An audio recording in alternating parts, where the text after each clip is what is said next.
Pagi yang indah, Yuzuru menantang bapaknya adu panco dan dia menang. Sementara ibunya menyiapkan semangka untuk Kabutaku.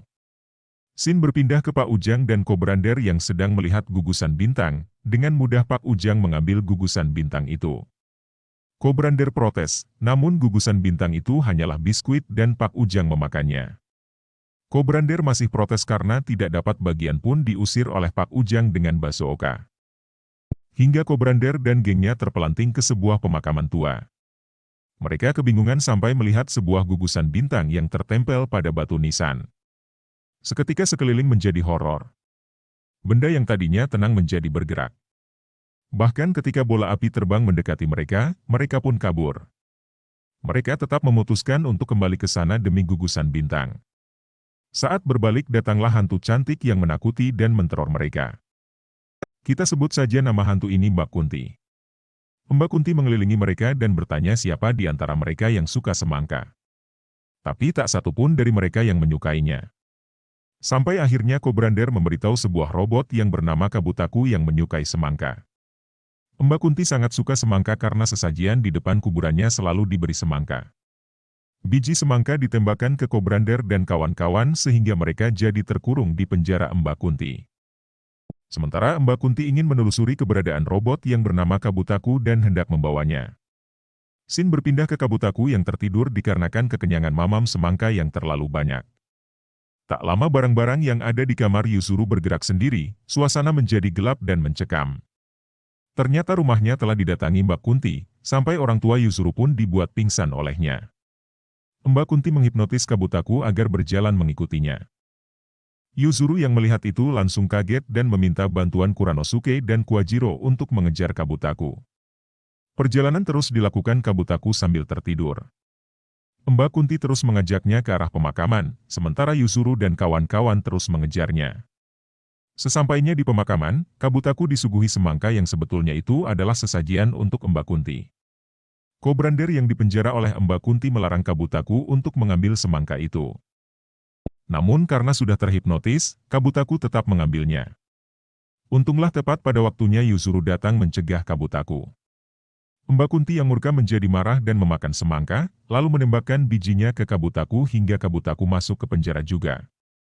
Kobrander menceritakan siapa saja yang masuk ke penjara ini akibat efek biji semangka, akan dibawa ke alamnya Mbak Kunti. Selanjutnya Mbak Kunti akan membawa Yuzuru dan kawan-kawannya untuk ke penjara.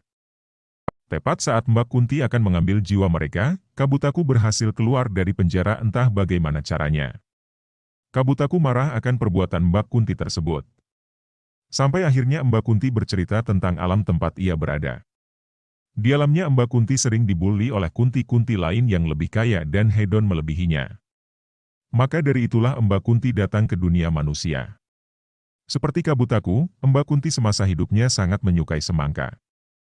Maka dari itu dia mengejar Kabutaku yang juga menyukai semangka. Mereka semua menangis terharu dengan cerita Mbak Kunti sampai akhirnya Mbak Kunti membebaskan Kobrander. Kobrander yang terbebas pun masih tetap ingin mengambil gugusan bintang yang ada pada batu nisan. Maka kedua tim pun ribut, disusul oleh Gerotan yang baru datang. Di tengah keributan, datanglah sesosok pengembara yang merupakan Kapten Tombol.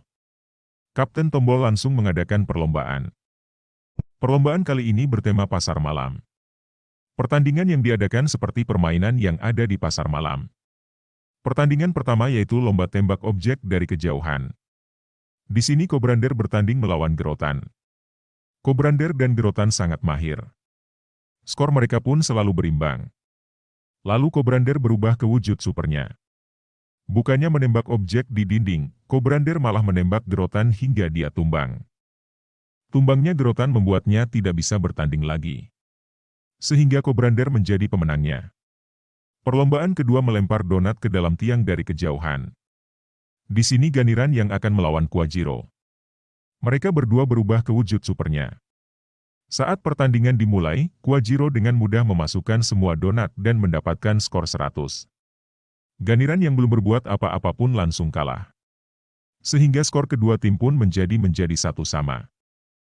Pertandingan ketiga Spaidon melawan Kabutaku. Lombanya adalah menangkap ikan dalam kolam. Siapa yang paling banyak mendapat ikan, maka dialah yang menjadi pemenang. Pada awalnya mereka sama-sama kesusahan dalam menangkap ikan. Kabutaku berubah ke wujud supernya dan menangkap ikan dengan cepat dan semangat.